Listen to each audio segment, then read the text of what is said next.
This is the Less Insurance Dependence podcast show with my good friend Gary Takacs and myself, Narain Arul Raja. We appreciate your listenership, your time, and most of all, we appreciate your intention to reduce insurance dependence in your practice. Our goal is to provide information that will help you successfully reduce insurance dependence and convert your practice into a thriving and profitable dental practice that provides you with personal, professional, and financial satisfaction.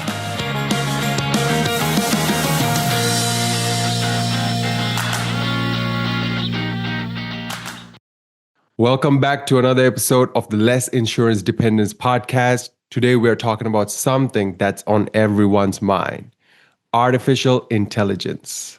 I'm Dan Adisha, your co-host, and it's good to have you here. AI is transforming marketing, business, and even how patients find their dentist. But it raises a real question. Is it becoming harder for dental practices to stand out in this new landscape? To explore that, I'm joined by LID's very own co-host, Narain Arul Raja, CEO of Equa Marketing and a longtime expert in helping dentists grow their practices in today's digital world. Narain, you've been working with hundreds of practices across North America. With all the AI tools out there, is it really harder for practices to stand out? You know, it's a really, really good question. And thank you, Don, for having me. And absolutely the answer is yes. It is harder for practices to stand out. But you can stand out if you know what to do and how to do it.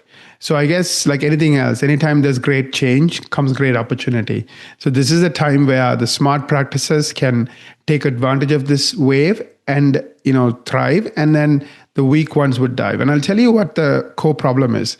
The core problem is what AI is doing is it's allowing people to create information at a scale that was unimaginable before. Like in the old days, to do a video or write an article, you needed a human being to do that. Today, AI can do that in seconds, right? When you have a technology that can create articles and videos and so forth, at an infinite scale, as humans, we don't know what is real and what is made up by AI. We all know AI sounds intelligent, but a lot of times it's making up nonsense. So what's happening is in this world, human content is becoming even more valuable. So if the content is created by humans, it's going to rank more on Google. If it's not, it's not. Why? Because Google knows, imagine, I'll give you a practical example. Google shows up a page for a particular health-related question, and that content was generated by AI. AI doesn't know if what it's saying is correct or true. It's not even a thing or a human being. It's not responsible for anything.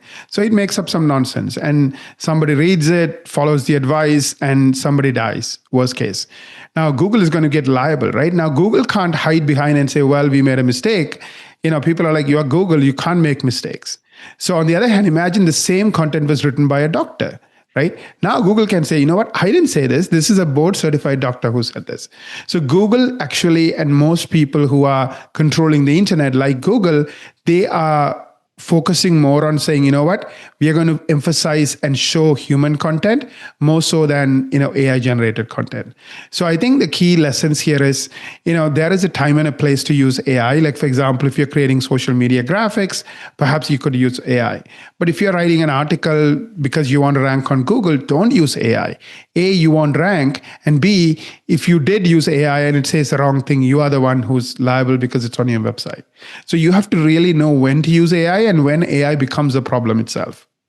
And definitely when it comes to content, I would rather it being generated by human beings, not by AI. Right. That makes sense. So from what you're seeing as a host and talking with other practice owners, how is AI changing the way patients find and choose dentists? Yeah, one thing that's for sure is AI is here to stay, right? We know, for example, anyone who uses Google, by the way, Google search is used 12 billion times a day, and Google Maps is used 5 billion times a day. So anyone who uses Google knows that AI overview and AI mode are now part of regular Google. And Google is kind of realizing that what ChatGPT taught Google and pretty much everybody else is for certain questions, humans like a paragraph summary answer. Like, for example, if I want to know the cost of dental implants in Chicago, I don't want Google to give me 5 businesses and me read 5 websites to figure out what's the cost of dental implants in Chicago. I would rather Google go in and figure all of that stuff out and give me a paragraph answer. The implants could cost anywhere between this to this. These are the different types, and here is the price ranges for each type. And now, if I want to go deeper, Google will show me, links to additional information about those 5 particular practice, websites where they got the information from. Now I know it's real people, real businesses whose information is Google is sharing. But at the same time, I don't want to go to 5 websites and figure it out. So in that sense, AI overview makes a ton of sense. So what we are noticing is, AI is here to stay, and therefore you as a practice owner needs to make sure in this AI powered Google, for example, use 12 billion times a day for regular search and 5 billion on Google Maps, you are getting your fair share, right? In the old days, what were the options? You would show up on Google Maps. You would show up on regular Google search. Now, you could also show up on Google AI Overview. You could show up on Google AI Mode. So the question is, are you also ranking on AI Mode? Are you also ranking on AI Overview? And what are the things you need to do to not only rank on Maps and regular search, but also on AI Mode and AI Overview? So in that sense, I think you have to lean in. And you can't ignore the other search engines either. Like ChatGPT, for example, even though Google is, 60 times bigger than ChatGPT when it comes to sheer number of times it's being used, it's still, who knows, maybe it'll grow. So you don't want to take a chance. Are you showing up on ChatGPT? Are you showing up on Perplexity? And when you are showing up, is the information accurate? One of the big problems with many of these other new and up and coming AI engines is they don't have this amount of real-time data that Google has. Why? Google has, hundreds of millions of, servers, or millions and millions of servers that's collecting information on a day-to-day basis, versus these other companies don't have that many servers, don't have that kind of infrastructure to get real-time information. For example, I was talking to a friend of mine who's a dental practice owner, and he noticed somebody who showed up on ChatGPT hasn't even been practicing for the last 3 years. But ChatGPT didn't know that he was not practicing for the last 3 years because they don't update the information as often as Google does. So definitely, he definitely is not going to use ChatGPT to find a dentist, but there might be others. So is the information that these other platforms have about you are correct? So a lot of things are happening in this fast changing world, and are you keeping up? So that's the question I would be asking. Right. And what can dentists do to make sure that their practice actually stand out and doesn't get lost in all this AI generated noise? Yes. So going back to what I previously said, AI mode is becoming bigger and bigger and bigger part of, AI overview is becoming a bigger part of regular Google search. So the 12 billion people who use Google, maybe 1%, 2% of them are starting to see AI mode show up, AI overview show up for questions like, dental implant price in Chicago, right? So Google is telling us a few things. It's saying, you want to make sure you are optimizing the entire website, not just one page or one keyword. Why? Because Google's thinking is, we want to reward people who do the right thing. Somebody who's making sure their website as a whole is doing everything that is the best practices, whether it's how fast it loads or whether it has human content, and is that human content shared correctly with Google. Google is going to reward those people. So right now, for example, Google has something called CRUX, which is the next version of Google Lighthouse Score. So when you look at CRUX, for example, it's looking at the entire website and it's telling you all the things you're doing right and all the things you're doing wrong. So if you want to win in this AI Google world, you want to make sure you're paying attention to CRUX. You want to make sure your entire website is optimized versus trying to optimize for 1 or 2 keywords. The other thing Google is really also telling us is it's favoring human content.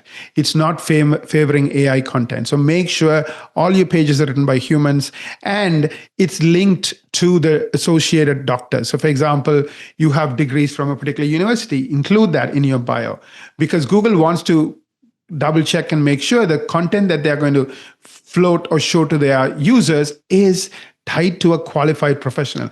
As a doctor who has the necessary accreditations and certifications to be able to practice dentistry, for example, Google would rather show your information than some content that's generated by AI. So not only do you want the content to be, written by humans, but you also want to make sure that content is associated with you.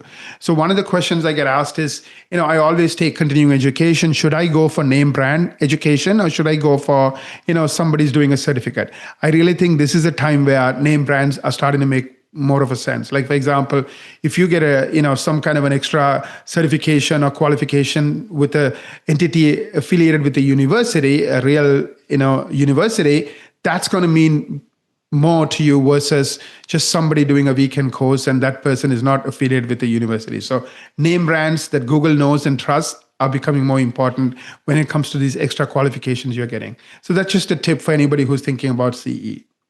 Aaron, I really like that focus on authenticity, that human content, as you mentioned, right?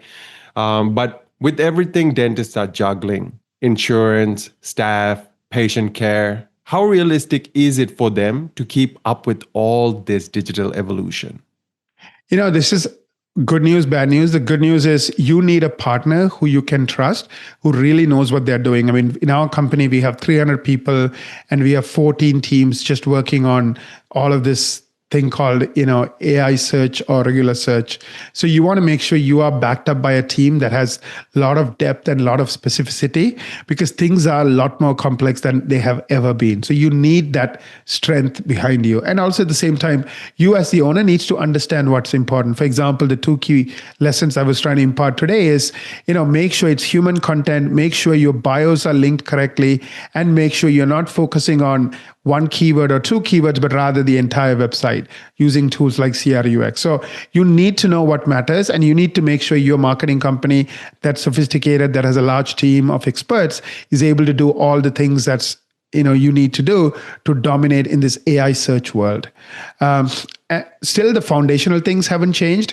Strong website. You need the website for two reasons. One, to influence people, but also more importantly, to influence Google, right? Google is sending, for many of our clients, tens of thousands of people a month, seeing them on Google alone. Like literally, some of our clients are seen 30,000 times a month, 40,000 times a month. So the way you communicate with Google is through the website. Now, unlike in the old days, traffic to websites are coming down. Why? In the old days, I could call your office from a Google Maps. Today, I could also, get all the information I need from AI overview. So I don't need to go to your website, even though website is how we talk to Google and how we work with Google. Second is, the foundational thing is, SEO, right? You want to rank on AI overview, on AI mode, on Google search, on Google Maps. You want to dominate. That's something that we have preached for the last 18 years. That doesn't change. So are you the one dominating when it comes to people looking for someone like you anywhere on the Google world, these billions and billions of times? If you don't, your competition is going to eat your lunch. And last but not least, reviews, right? Eventually, humans are going to humans for healthcare, right? I mean, the doctor is a human, it's not a robot. So they want to trust you or not trust you. So how do they decide whether to trust you or not? It's by reading those reviews. So 10 reviews a month. And of course, some of these tech strategies take time. So in the meantime, you could use ads as a way to fill in the gaps. Now, the problem with ads is people don't trust ads. So you need a lot more of them just to make up for one good person coming from organic marketing. Like almost like 6 people coming from ads equals 1 person from organic marketing. But it's a temporary solution as you build up your organic marketing, whether it's AI search or regular search. Now, like I said, partnering with companies that have the breadth and depth to be able to keep up in this fast-changing world is really, really important. I mean, those of you who are watching the stock market know Google stock went up by $1 trillion in the last 2 or 3 months. Why? People finally realized that Google has everything checkmated, right? In the sense, they have most amount of data than anybody else on the world. They have the most amount of servers than anybody else on the world. And they have the most amount of users than anybody else in the world when it comes to people using Google literally billions and billions of times. So they have this unfair advantage. And they were doing AI for the last 10, 15 years, where some of these other companies are not even like 3 years old. So they have an unfair advantage. So I think Google is consolidating and it's getting stronger and stronger. And I think it's using this fear of AI generated content being wrong, hallucination, etc., to its advantage. That's one of the reasons I think it's favoring human content, because you can always say, well, you know what? You can trust people, you can't trust AI. Right. You can definitely trust people, and it's uh, you know, trusting AI is not the first thing to go for. So thank you very much, Naren, for that wonderful, point. AI really isn't the enemy; it's a tool. But without the right strategy, even the best tools can't help you grow. So if you're listening in and want to stand out in this AI-driven world, start by building a strong foundation. Your website, SEO, ads, and online reputation all work together to make sure the right patients find and choose you. Yeah. Exactly, Don. I really think we covered a really important topic, and I think my key takeaways before we wrap up is AI is here to stay. It's not a fad. It's only going to get more and more and more prevalent. You need to make sure you're ranking on Google AI overview. You need to make sure you're ranking on Google AI mode, and you need to make sure you're not ignoring platforms like ChatGPT and Perplexity and so forth. So we do all of that. We did a major revamp. If anyone is interested in finding out how you are doing in this new world in 2025 in the AI world, book a marketing strategy meeting. The link is lessinsurancedependence.com/MSM, lessinsurancedependence.com/MSM for marketing strategy meeting. We would spend 6 hours studying you, your competition, and giving you a report card. How are you doing in this new world? Are you crushing it, or you are the one being crushed? If you're crushing it, keep doing what you're doing. We'll tell you why you are crushing it, so you can keep doing the things that enable you to dominate. If you're not doing really well, then we'll also tell you what you need to fix. We'll give you literally a roadmap, like how do you go from nowhere on in the AI world to dominating the AI search world. And that roadmap, all of that is a $900 value. Once again, lessinsurancedependence.com/MSM. I hope you got some value from it. Lean in. This is just the way it is. So you can definitely, choose to, lean in and, take advantage of the trend of AI or get left behind. Right. With that being said, thank you, Naren. And thank you to everyone listening. We'll see you next week on the Less Insurance Dependence podcast.